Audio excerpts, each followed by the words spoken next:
So in this video tutorial, what I'm going to do is just show you parenting. So another way of basically creating a puppet, the most basic way, is just to parent things. So first thing you need to do is create your puppet and put it in, draw it in a bunch of pieces. So if you look here, you'll see that this dude is indeed a bunch of pieces that I have thusly put up, right? So upper arm, mid arm, hand, okay? Then afterwards, what you have to do is take each one of those and then make them a symbol. I made all of them graphic symbols. So you just select it, hit F8, or go to modify, convert to symbol, and then just choose graphic. You'll see they're all just graphics. Okay.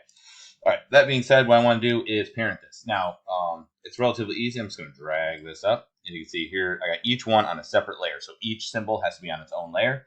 One of the caveats with this, though, we want to do parenting. So this is how you turn on parenting. This will only work if you are in the action script, though.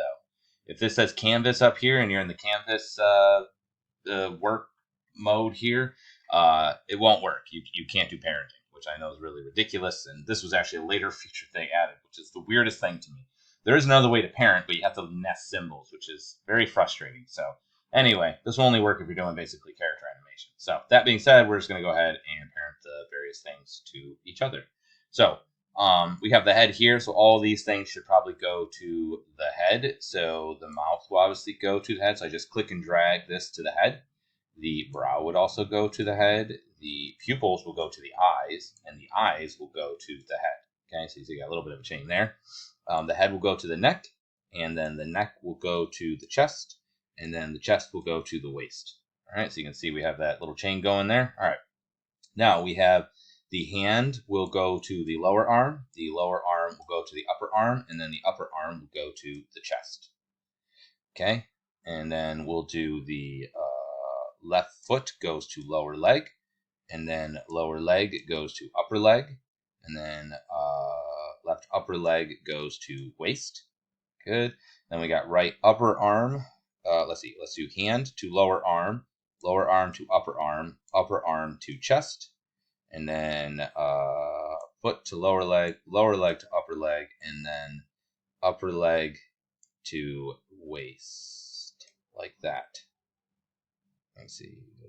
Yeah, and everything's now parented. Okay, so you can see there's now a parenting structure. So now what we're going to do is go like this, and I'm going to just unclick that. So now if I move one, you will see it will thusly move the other one. It's acting a little bit weird. Let's see, do I have to make sure everything is...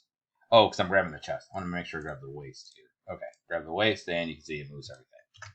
Okay, this will only move the upper, yada, yada, yada. Now, with that, what we also have to do is move the pivots. Because right now, if I were to take this and hit Q for the free transform tool, you'll see it's going to rotate from the pivot. So I got to take this pivot and just move it to where you want it. So right there, click on this one, move this pivot to right here. Take this one, move this pivot to right here.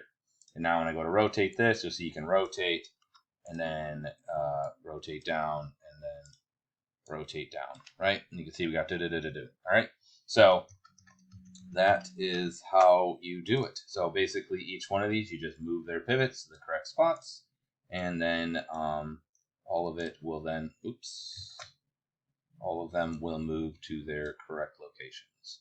So now if I rotate this, you can see, if I rotate this, it will rotate the upper, and then we can just rotate these things accordingly, so on and so forth, right? And then rotate the neck, and rotate the neck, which would rotate the head, and yada, yada, yada. All right, so that's all there really is to it. This is a real basic, that's one way of working. In some regards, this is the most straightforward, and it's not necessarily the worst one. I kind of like this one the most. The only reason why I'm not doing it in general is because it will only work in the action script. And if you wanted to make something for web, like a character that's animated on for HTML5 standard, this won't be an option. So that's why that's why I'm showing you it, because it will work for what we're doing now. But this is only going to be for like created sequences, or if you're making something for action script. All right, that was it.